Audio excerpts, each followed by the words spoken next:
Hey guys, welcome back to my channel, and in this video I plan to tackle the topic of whether it's worth it to sell Pokemon bulk or not. Now I noticed that a lot of you guys are not pressing the like button on these videos. I don't think you guys are liking them, so make sure you press the like button if you like the video. That lets me know whether to keep going or not. And let's get into it. Yeah, let's get started. All right guys, so yesterday's video I also talked a little bit about this. I recommend you check out that video. I make a video every single day, so if you like this type of content, I encourage you to subscribe so you see all my videos. Yesterday I took a look at this bulk lot, and we were trying to see if there was actually 4,000 cards. I told you guys how I go about it. I have 1,000 stack, and then I just put stacks next to it that should be around that same height. And as we went through that stack, and this is about half of the lot that I picked up, we came across these type of cards here, which are playable. They have awesome value. This is like a $2 card, and I picked it up. I picked all these up for 2 cents each. And not just that, there are a bunch of other ones within that pile, so I can just take the top end cards really, and it would make it worth it for the lot purchase. And then there are other thousands of other cards that I sell, and they sell all the time because they're playable. So modern bulk sells, and it's worth it if you buy trainers that are in rotation. I did initially bought everything so that I can have a little bit of everything for my store. Someone might need like a non-holo Pokemon card, but I do charge them 15 cents. So it's just most of the time not worth it for people unless they need a very specific card, but that's why I have it. That's what I recommend for modern trainers. And even if it's not out of circulation, even then, trainers or reverse holos, I sell all the time. And for vintage bulk, honestly, vintage bulk, everything sells. This is right here, an ETB that I recently picked up. Well, let me rephrase that. This ETB has cards from a lot that I recently picked up. Actually, this is a mix of 2 different lots. One vintage lot, 2 vintage lots, and one of them was like, these were pretty much free. They're a little bit rougher condition cards, but the other one I did pay a little bit more of a premium for to get these cards. But everything sells. For example, this is a damaged Greninja that I just recently listed like yesterday, and it's sold. And it's damaged because of this corner here. If it's folded, right, that's damaged. But this sold right here for $1.50. So, and then I've sold damaged higher end cards, like I showed you guys a Delta Species card that was damaged, and that sold for like $22, a high end card.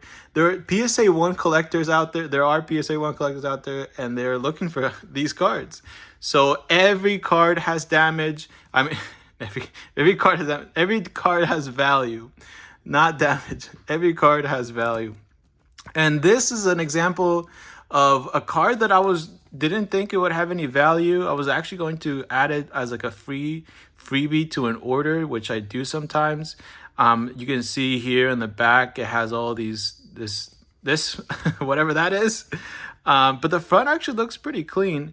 So I ended up listing this as heavy plate, and this is $1 worth. I was about to send it, and then I just got curious. I was like, does this have any value? I mean, it is a popular Pokemon. That's what made me take a look, and I was surprised. $1 for that. So every card has value for vintage. And I honestly, this is what I would collect if I was going to be buying from the card from tcgplayer, right? And I do see orders, I can tell, of people that are just collectors instead of players. Look at that, fam. Dialga 60, level 68. So I love having these cards. These cards sell all the time. Now, wow, these have value as well. Non-holos, these will have good value. I think like over $5. So it is amazing as to... Oh, look, this is the Mudkip reverse that I just showed you guys. The damaged one that I had. This reverse is like a $5 reverse. Very, very nice. So this is some of the cards that I've kind of missed when I was showing you guys the lot that I picked up for $1,400. It was valued at $2,000. And I didn't really see that much value in the lot, but because I was missing some of the higher end cards. So these have awesome value. And collectivity they move as well in my store. So going back to bulk, the reason that I say it makes sense to buy trainers and reverses, and if we're talking about modern sets, right? Look at this Delta species. Well, before I get into that, let me just show you guys something really. What? Look at this! This is amazing. I had one of these. I think it was a reverse. It was damaged, and I sold that one for like $5. But this is not damaged. It's not. Doesn't have the thing. The thing I want to tell you guys before I get into why I think selling bulk is worth it is because this. If you see Delta, if you see the set name, that counts it. That's a reverse. You might be like, okay, well, here you can kind of see that it's a reverse. But if this had the name, even if the Pokemon is hollow itself, it's still technically a reverse. So that's something that I had to look up. This is a hollow here. It doesn't have the name, right? So something I want you guys to know about. Okay, so why do I say that selling bulk is worth it? Well, let me show you guys a couple of orders that I recently got. This one order here, and I'm kind of doing this by memory. This one order is like, I think 18 cards. So keep that in mind, for $5.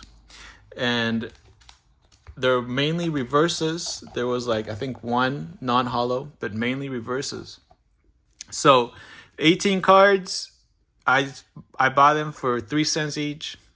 We're talking about like 60 cents, right? Or so. And then tcgplayer takes their fee. Look at this. So they take $1. So we're going from $5. They don't pay shipping because I have in my store, if they go more than $5, they get free shipping. So they don't pay shipping. tcgplayer takes $1.10. I looked this one up. So we're at like 5 something, goes to 4, let's say 4.50. And then the amount for the product that I paid for the card, 3 cents each, let's say, goes down to $4. And then I have to pay to ship it, right?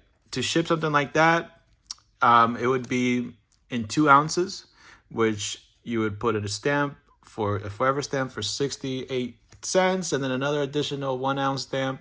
So you're looking at $1 shipping as well. So we're at $3 profit for selling reverses. And that's at selling it at that price point that I had at 23 cents, which honestly I haven't seen that many sales for reverses lately. So I ended up switching my prices to be lower, and right as soon as I did that, I was flooded with because I had a bunch of 151 reverses that have good value and are in high demand, and they weren't selling, so I thought that was weird. So I lowered everything, reverses, hollows, non-hollows, lower end ones. I like to manually change the higher end cards because I want to try to get the most out of those. But the lower end ones, I'm like, I paid 3 cents. I just want them gone at this point, or want to move them, want to make money out of them.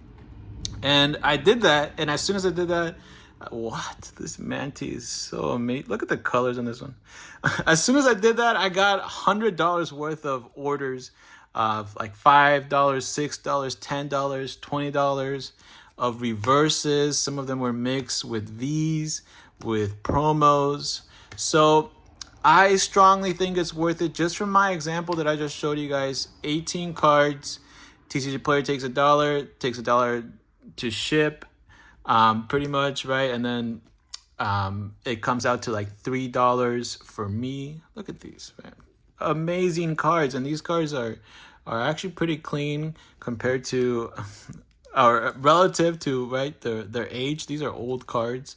These are 2008, fam. So about almost like 20 years, or 15 years or so. Crazy stuff. Dialga, Articuno. I love this, fams. I can see these cards all day. Hopefully you guys can too, because I'm showing you guys in the hopes that you guys are also interested in this. So that's why I buy reverses and non-hollows. Non-hollows trainers move all the time. Now, I don't recommend non-hollow Pokemon, just regular Pokemon cards, because those don't actually tend to move very often or at all. Moltres, unless the Pokemon is playable or someone needs it for their master set, which those I do see and I have a couple of. Look at this Rayquaza. I'm gonna add all these cards to my store, Pokegamble YT, on tcgplayer very soon. I've been blown away at some of the finds that I come across in these lots. I'm going to be picking up a lot more vintage lots. If cards don't need to be in good quality, then that takes a lot more stress out of it, because modern cards won't really sell if they're worse than light played. And even then, light played barely sells for modern. So I'm definitely going to try to pick up more of the vintage as well. And vintage, I feel like it's just all around better because it's rare, right? All right, fams, this is where I'm going to leave you guys off with in this video. I would, again, appreciate it if you press the like button and subscribe if you haven't. And I'll see you guys on the next video. Later.